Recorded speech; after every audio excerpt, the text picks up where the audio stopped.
No, that's perfectly fine. It is a new word that we coined to explain what is the situation in DR Congo. So, genocide, in short, means genocide for economic gain.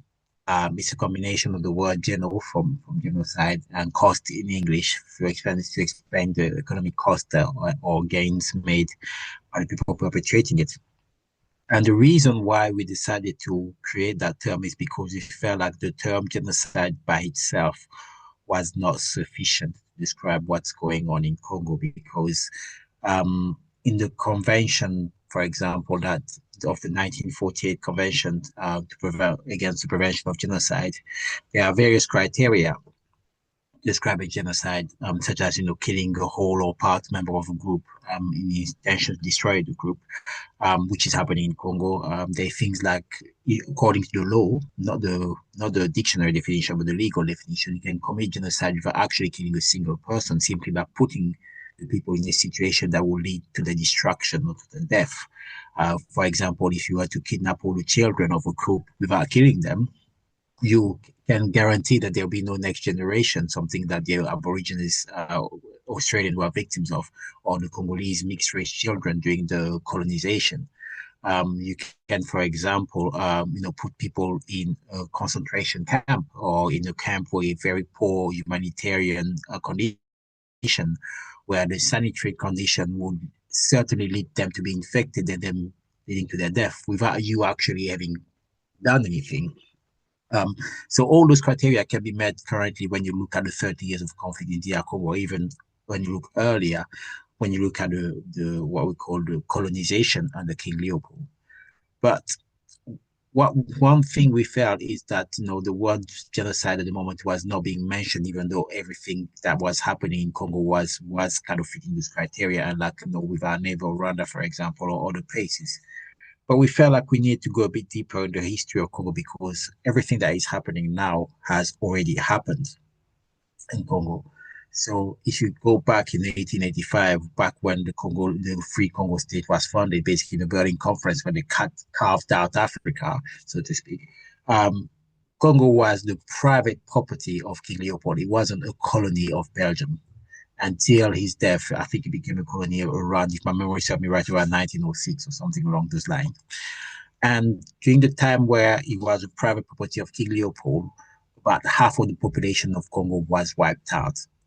And that was the first Genocost. And the reason why they were wiped out wasn't because of tribal war, it wasn't because of ethnic conflict, it was because it was a systemic, brutal exploitation of the Congo at the cost of Congolese life. Congolese life was seen as disposable for the exploitation of rubber, for the exploitation of ivory, for the exploitation of gold. Those were the things that made King Leopold very wealthy, that helped him build Belgium and become an important king. So 100 years on, the same thing is happening in Congo. And this time, the number is not 10 million, it's over 6 million since 2008. We are now in 2026. People don't count the dead in Congo anymore. We don't know exactly how many Congolese have passed away, but what we do know is that the media has often portrayed it as ethnic tension, tribal conflict, and so forth. Anything to distance European from it. And we decided that that had to change. We had to show that this genocide cannot be simply reduced to ethnic tension, cannot be simply reduced to African killing other African because they don't like the ethnicity, the language they speak, or so forth. This is much deeper. The people that benefit from this, the people that fund this, the people that sustain this killing for 30 years are doing it because they benefit directly for it. Their entire industry built on the back of a war, you know. And for that, we decided that we need to create the term genocide because that need to be addressed. That people are getting economic gain by committing genocide, by killing Congolese in the most wealthiest part of Congo, in the mineral-rich region of the Kivu. That's where you see a lot of the killing happening. And so in 2013 in London, in the UK, we decided to start the campaign of the Genocide, which is um, the recognition of the genocide happening in DR Congo. And the reason why we chose the 2nd of August is not because that's when the Genocide started, because as I've explained to you, yeah, this has started back in colonial day, but it's because the 2nd of August marked the beginning of the Second Congolese War in 1998, which officially is finished, but is the war that we're still paying for till this day. Congolese are still dying up to now as a result of that war never really ended. There are Congolese that were born in the Eastern Congo that for 30 years have never known peace, because peace to them is the small space between boots on the ground and guns stopping to make noise and then restarting again. And that is not normal. So that is what the General Coast is. That's what the General Coast campaign aims for. And that's what we are currently advocating and pushing for. After 13 years, the good news is that we've made some progress. We started in London, and the Congolese government has officially recognized the Genocide since 2023. But when I say officially, I mean they have verbally recognized it. They have commemorated each year. They will do again this year. However, on the legal grounds, there is very little that has been done, and that's what we advocate, because it's one thing to say, okay, there is a genocide in Congo. It's another thing to say, all right, what do we do about it? What does the law say when there's genocide being committed? Who are we going to be putting in front of justice? How are we going to make sure that the victims are repaid? How are we going to make sure that this doesn't happen again? That 150 years from now, 100 years from now, the next generation of Congolese don't have to go through this again, just like we are going through it again. Because one thing, one of the big mistakes that were done, or one thing that was done, is that the first genocide, if I can call it that, under colonization under King Leopold, has never really been taught in school in Congo. So can you imagine being in a nation where you are taught that the person that persecuted you the most is actually your hero? Is called Uncle, the builder of Congo. That's the image of King Leopold that was sold to us in our curriculum, not the one who chopped off the hands of young Congolese kids when their parents didn't meet quota, but instead is the one that built school and brought Christianity and so forth, a benevolent king that helped build the country and infrastructure, not one that plummeted the country, absolutely looted everything at the cost of half of our population. That is a story that I had to discover independently while working in the UK, because that is not taught to this day in the Congolese curriculum. Now, there are more and more people trying to work toward changing that because as a result of our campaign. But that is a mistake that we don't want to happen to the next generation. And hence why we thought, all right, if there is one thing that we can do at the moment with the little means that we have, what is it? We thought, okay, let's start a commemoration day. Let's mark a date where we'll call everybody to sit down, stop, and take a moment to think about what is happening in Congo, to give solution and to ask for justice for what is happening in Congo. It was very symbolic. It was not something that costed much, but it was something that spoke volume and that made a call to Congolese and friends of the Congo and anyone across the world, because we all benefit from this general cost in Congo today. If we're talking about the phones or the laptop that we're using to have this very conversation that we have, without the blood of Congolese people, that would not be possible. When you talk about AI, when we talk about advancing drone, when we're talking about space, every single plan that we talk about future technological advance in the digital world, that cannot be done without the blood of Congolese people. And it doesn't have to be that way. That needs to change. Exploitation of mineral resources does not have to come at the price of blood of Africans. Canada is a very wealthy country with lots of minerals, and you don't hear about Canadians being killed in mass for people to be able to exploit their minerals. So why should it be acceptable for Congolese? That is kind of what Genocost is and where we started. At the moment, the ceasefire is more theoretical than anything. People in cities like Goma, for example, they're still trying to get on the day-to-day life somehow. They're still trying to kind of go about having a business with despite the banks being closed because they can't get access to their fund.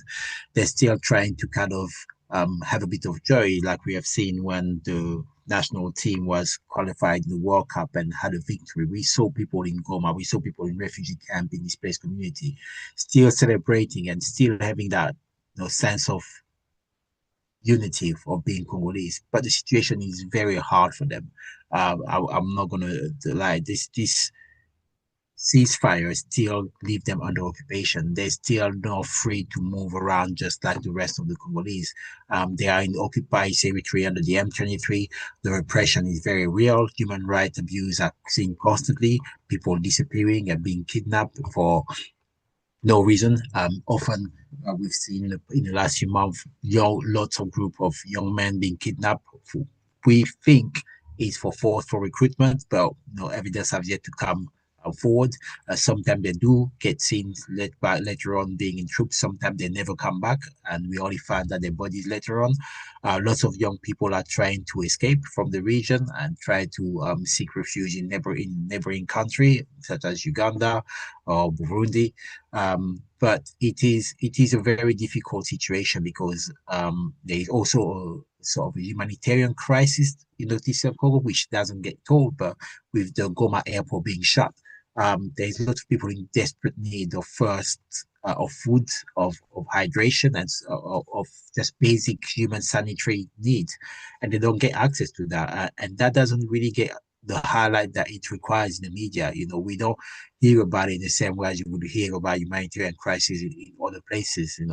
Um, so it is very difficult for the people on the ground in DR Congo at the moment because the ceasefire, yes, in a way, it is a kind of period of false calm because when you are on the edge of the area, even last week we're still hearing about rebels taking over a certain town and the military forces from the government taking over others. So it is a ceasefire on paper, but in reality, the reality on the ground is that the guns are still being used every day. Well, on the ground, the community are doing what they can to survive.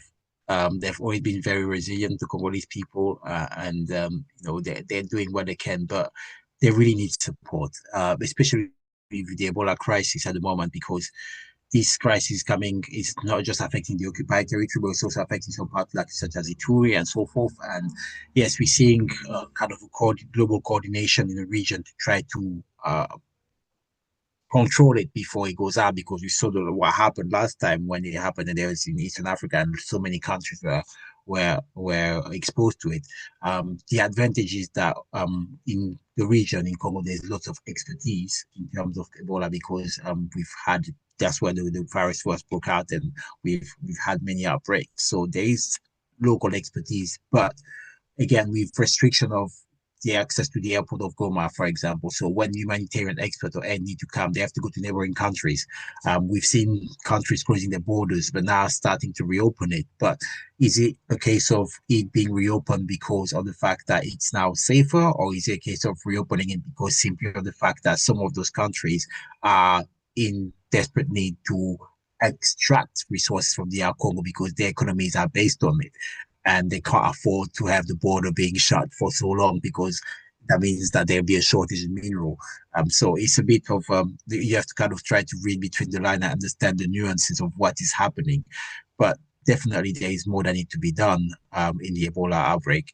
Um, what I find quite sad is the fact that I feel like there is not really a great sense of urgency, and it looks like people have not drawn much lesson from COVID in terms of the fact that we live in a world where you can't just let such a dangerous epidemic go around and check thinking it's not going to affect you because you're in Europe or you're in America or you're so far from it, it's just going to stay in Africa.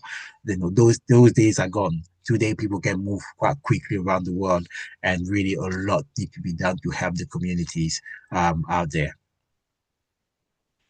First of all, thank you for having me on board and letting us speak talking about the situation on the Congo.